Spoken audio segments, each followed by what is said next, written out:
We are all here tonight, walillahi alhamd, because we claim that La ilaha illallah Muhammadun Rasulullah.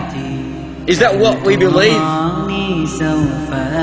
We claim that La ilaha illallah Muhammadun Rasulullah is what we believe. Nevertheless, for a lot of people, this is a belief that has dropped its luggage and sat on the tongue and did not move on to penetrate the greatest morsel of your body, the heart. A police officer in a Muslim country writes to a sheikh describing the events that led him to his return to the Almighty Lord. He mentions seeing accidents and crash victims was a normal part of my day. However, one incident was different. My partner and I, he said, was parked on the shoulder of the highway, chatting. Everything calm, peaceful, quiet. When suddenly the scene shattered to the hideous sound of metal bodies becoming one. We threw our heads behind, a head-on collision. The result of a vehicle slipping into the lane of the oncoming traffic. You could not describe the carnage.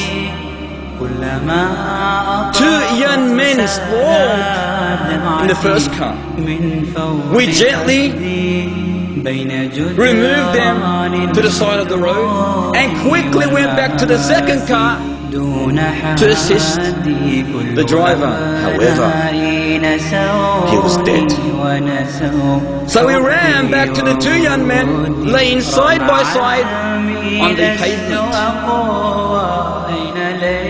My partner began saying to them, "Say La ilaha illallah," seeing them in that crucial, critical condition, on the verge, on the brink of death. Say La ilaha illallah. فإن الله حرم على النار من قال لا إله إلا الله يبتغي بذلك وجه الله. For indeed the Almighty Lord has forbidden for hellfire anyone that testifies La ilaha illallah, seeking thereby nothing except the countenance, the face, the pleasure of the Almighty Lord. These two young men, were they able to utter this testification of faith, this golden word, this word of salvation, of successfulness, the key to paradise? Were they able to utter this?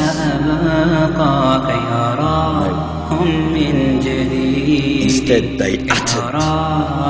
They began humming the hypnotic lyrics of some satanic song.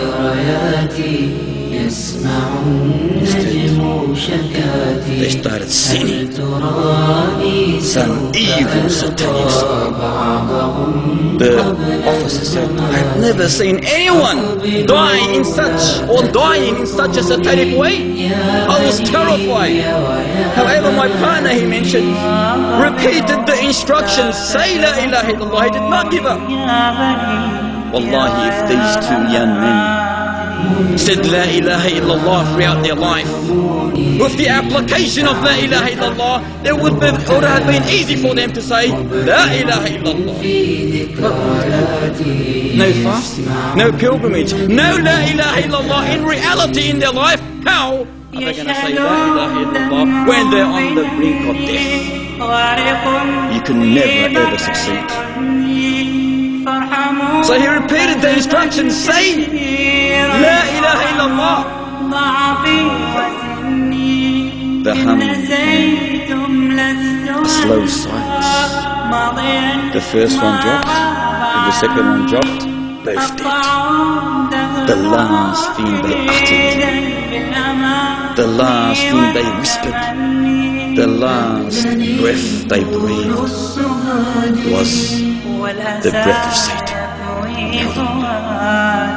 The police officer and his partner, in a state of silence, could not believe it, carried the corpse to the nearest hospital. No, brothers and sisters, any person, every person who is used to committing sin, thus not repenting from that evil sin, Satan will seize his heart, he will overpower his heart, and if the sin will be the only thing that he remembers, even in the last seconds, the last moments of his life. So when his family, his relatives, when his friends come to induce him with the testification of faith, so it can be the last word before he dies, the sin will overpower him and he will say nothing except that which he used to commit of sin in the life of this world. You know, Satan, at the moment of death, this is his final chance to destroy man. He would throw everything at you, our servant, no matter how strong you are. He would try to destroy you, especially the last seconds of your life. He will come like a tank with full ammunition in order to drive you back from La ilaha illallah. And the only way that you can ever fight and defeat this evil, accursed, is by you implementing La ilaha illallah while you are still alive. No other time. You cannot implement it before your death. Now is the time.